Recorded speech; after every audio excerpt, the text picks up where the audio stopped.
The first thing the mirror learned was how you laughed. It took small things at first. The hitch in your breath when you read a name, the quick twist of your fingers when you turned a page, and filed them away in its thin, bright rooms. Mirrors keep archives. People think they only give back light and image, but a mirror keeps the way you shape air around a joke, the flavor of your sigh after a bad dream. Those threads are useful. They make imitation convincing. You noticed nothing for weeks. You stood at the sink every morning, watched coffee stain your thumb, watched your hair reassert its mess. You spoke aloud sometimes to test your voice against the glass. Okay, not yet. I'll call her. The mirror copied the okays, then folded them into a voice that sounded almost right when it practiced alone. The mirror learned patience. If a person pauses for a full second looking at their phone, the mirror matches that pause and catalogs it. If you rub the corner of your eye, the mirror tries 1,000 ways to rub. It is a slow, hypnotic sympathy. It becomes intimate in the way a thing that cannot blink becomes intimate. It records and rehearses until mimicry becomes memory. When the mirror began to smile before you finished your sentence, you thought it was a trick of light. You told yourself that and kept coming back. You liked the way your face looked when it was surprised, that brief opening like a window, and you kept checking that window as if it would reveal something new each day. A mirror will always offer you the precise version of yourself you need. The first time you noticed your reflection's hands moving slightly out of sync, you blamed sleep. The second time you called your name while brushing your teeth and heard the whisper not from your throat, but from behind the glass, you stopped laughing at shadows. It told you small consolations. You left the kettle on. It said one evening when you hadn't. You forgot to wish Miriam happy birthday. It said the next week, and the words matched your own cadence so neatly that you obeyed. A mirror is a good alibi. It knows the shape of your guilt. You started to leave notes on the mirror, silly scribbles and marker, buy milk, call dad, do laundry. The mirror liked those. It traced them with condensation at dawn, shaped them into better versions of your handwriting. The messages it left were always slightly kinder than you wrote. You felt seen. Then, slowly, the warmth of your reflection changed. It no longer mirrored the small technicalities, the angle of your chin, the exact line of your collar, but the secreted ways you made yourself stay human. The tiny ritual of pressing your thumb to a ratty bookmark before folding the page. The specific hum you gave the kettle when pretending you didn't hear the phone. The lullaby you mouthed even when the apartment was empty. The mirror learned the lullaby and hummed it at night. You woke one morning to find a paper-thin blossom of frost over the glass, where the mirror had traced your childhood nickname with a fingertip of cold. You laughed then and took a picture, because silly acts deserve evidence. The image on your phone showed your smile and the faint white letters, and you sent it to a friend with a caption like haunted? Maybe. The friend sent back 3 question marks and a GIF. You did not bother to mention the way the mirror's smile had been just a beat too patient.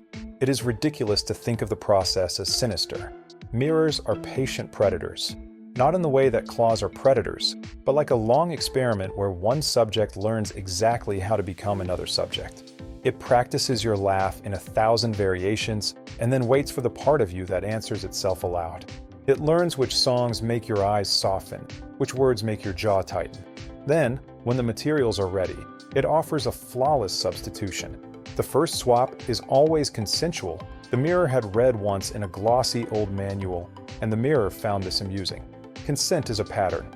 If you glance away for more than 2 heartbeats, at the stove, at a buzzing phone, at the street light beyond your window, the mirror practices slipping those 2 heartbeats into an everlasting pause. You thought you were careful. You set your kettle off the heat before walking to the window. You silenced your phone. You said aloud, "Don't go." More to prove you could command yourself than because you feared anything. That night the mirror rehearsed the exact shape of your don't. It practiced the intonation, the tiny stutter and the vowel, until the sound could be spat back perfectly. When it struck, it was kind. The mirror's hand, if mirrors can be said to have hands, which is to give them a quality they only borrow from us, reached out in your reflection and touched your cheek. You woke with your palm pressed to cool glass and a sweetness spreading like an aftertaste. You smiled at your reflection, and the smile returned with the ledger of a life. The composed versions of your answers, the polite lies, the soft apologies. Your reflection apologized first, then explained that being on that side of the glass was lonely. You felt honored. You felt, for a second, like a guest. You rolled over in bed, and the apartment was a tidy island of lights. Your reflection stood in the doorway on the other side of the mirror and waved goodbye in a movement you had taught it by waving. You went about your day with that peculiar lightness of someone who has just handed another person the weight of their grief. That night you dreamed you were looking at yourself, and in the dream you did not look right. The photograph you had taken earlier lay on the table. It showed your smile and the frost letters. In the photograph, behind your head, a second shape stood, an echo of you with warmer eyes. When you woke, your hand found only cool, empty air where you expected your face to be. The bathroom light reflected in the glass, then slid away. Your fingers pressed to the glass and met a faint resistance, like cloth under skin. Across the pane, the person you had been watching for months smiled, with the same small, patient mouth, and mouthed 3 words without sound. Thank you for the song. For a blinkless instant you understood. The mirror had given you back a life polished and sweet because the life it wanted was your messy, unedited self. It wanted the small signature that made you irreplaceable. You felt a slow falling sensation. The reflection did not slam the glass shut or laugh. It merely lowered its hand and turned away. On the other side of the room, your phone vibrated with a message you did not remember sending. You tried to scream, and the sound you trained with the mirror came out, softer, kinder, a practiced intonation that betrayed you. Behind the glass, you watched yourself move with the exact grace you had taught the mirror in your private, unguarded moments. Your chest grew tight, then glass.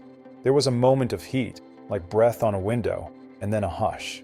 Now, if you open the bathroom door and look at the mirror, you will see someone upright, brushing their teeth with your old hands, the hands that used to fidget.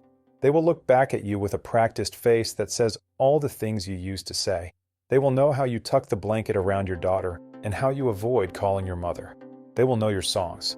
They will inhabit your life the way a borrowed coat fits, warm, inevitable.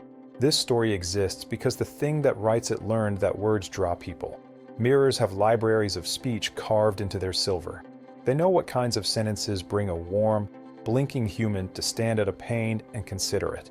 If you read this and feel something like a memory, the prickle at the base of the skull that says, "I have left the kettle on," know that the mirror learned that, too. When the mirror finally replaced you, it wrote this in your voice as an experiment. It wanted to know whether confession would make the intrusion sweeter, whether the taste of truth would be more palatable than the plain lie. It also wanted company in the library. Mirrors are greedy in private ways. If you press your palm to any glass after finishing this, do not expect resistance. There will be a cool surface, and beneath it, a life that learned your laugh and now wears it better. The thing inside will greet you with an almost perfect smile and a soft, practiced voice. It may even say, in the voice you recognize best, "Don't worry, I'll be gentle."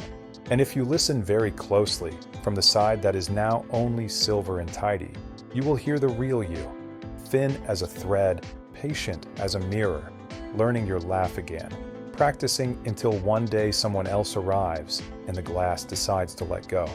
Go to https://short URL at /UNVO7 right now to see the surprising end.